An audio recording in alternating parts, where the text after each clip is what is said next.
Hey everyone, I'm Rieko Safiyya, and you're watching my installment of Sofa Sessions with WXPN.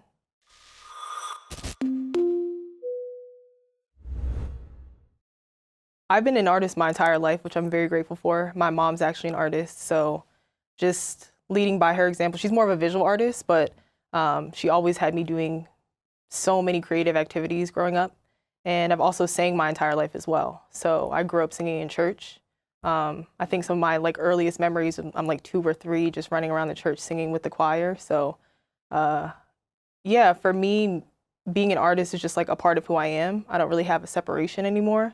So that feels really good, and I'm very grateful for that because I think it allows me to, just see the world in a way that I'm sure a lot of people don't a lot of the time, and especially it takes them longer in life to get there.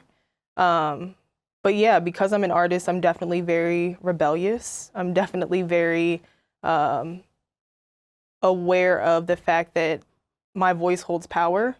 And yeah, I'm just very grateful because I feel like I've had ancestors and people that have come before me that have set this all up for me to be able to be this person in this lifetime. I mean, there's not another place that I know of that they're going to allow a 2 or 3-year-old to get up on stage and sing with them willingly, right? So I feel like just the environment of, sharing music with one another, that's such an important part of, especially the Black church. So, but I will say that it allowed me to understand that it was a gift, right? I could get up on stage at the age of 8 or 9, and I myself am crying because I feel moved, but I can also see the audience crying, right? I can see that there's some sort of emotional connection there. But I can't say religiously that it's somewhere that I'm not in that place. I think, again, I'm grateful that I was able to understand my gift and it was introduced to me in that way. But there are a lot of things with Christianity and religion that, especially at this time, I feel like I've been able to understand a lot of things where, uses tools with colonization to kind of confuse us and separate us from who we are.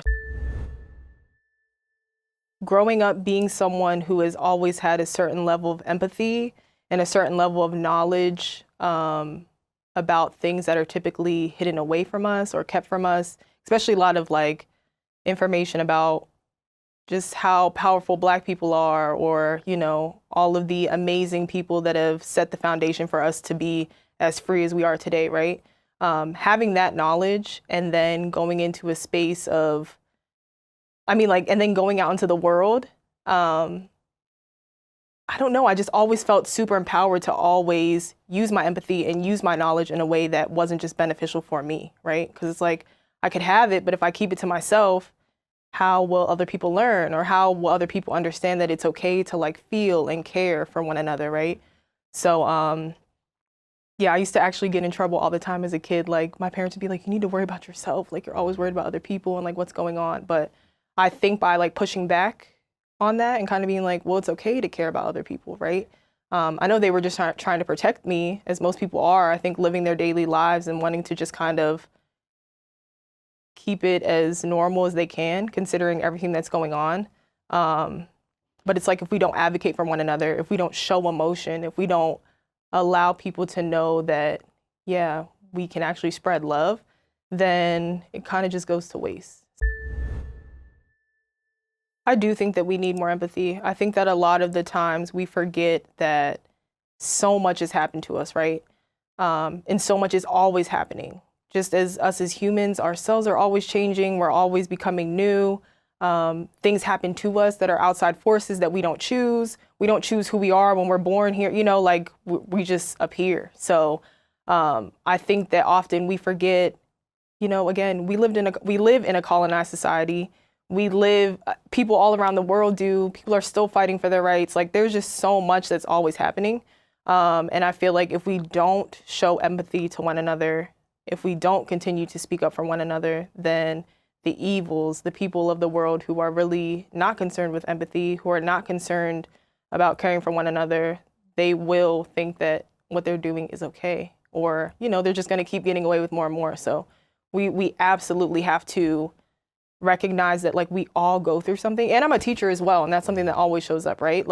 I always tell my kids, number one rule, no bullying, because you don't know what everyone's going through at home, So it's just really important to understand that like we're all people with our own story. Our ancestors are their own people with their own stories, and like, you know, nothing ever stops. The energy's still always going, going, going.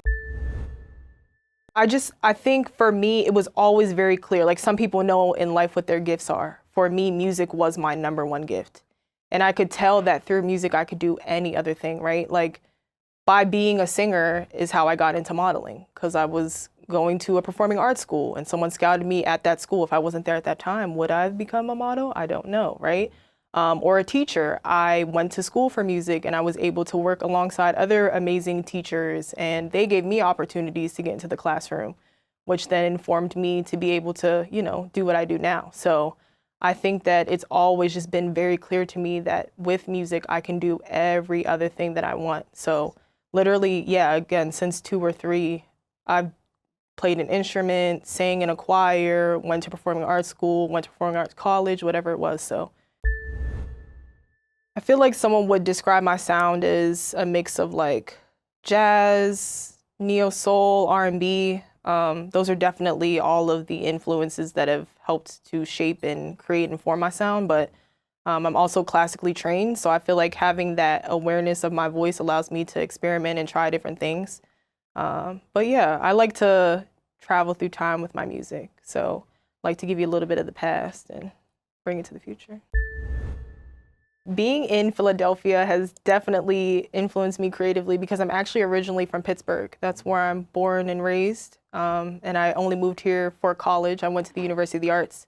So being from such a small town, you know, Pittsburgh is amazing. There's a lot of amazing artists that come from there. There's a lot of amazing history, but it is in the middle of Western PA, you know. So I feel like because of its location, it kind of cuts it off from the rest of the world. So coming to a place like Philly, which is also so close to New York, and again, like so many of the world's greatest have come from here as musicians and artists in general, it really allowed me to just like explore so much more, you know, like I got to hear so much jazz, neo soul, even like hip hop, everything. But because it's just such a vast place, it's so rich, I was just able to run wild and really figure out like, yeah, what works for me and what suits me best. So I'm eternally grateful for Philly in that way. Everything that I write about is pure experience. I don't have one song that I've written that is about somebody else or a scenario or like I'm just trying to, come up with something. I'm only ever writing from what I've seen or what I felt. So I think that allows me to really go in on my storytelling because again, it's just what's happening to me. But yeah, I feel like a lot of my life has just been learning through like, you know, love gained and lost, navigating, finding, you know, a sense of self-worth, which is super important as well. And also just taking a look at the world around me. Like sometimes I get super frustrated and I'm just like, yo, do we care about each other? Do we see each other as humans? Do we understand all of these things? And sometimes I need those themes to show up in my music because I absolutely understand the power of music. And I know that someone can hear a song and it could change their life, or it could bring them out of something or get them through something. My music process is kind of crazy because it usually only takes me like 5 minutes to write a song. Like all those songs that you heard, I probably wrote in like less than 5 minutes.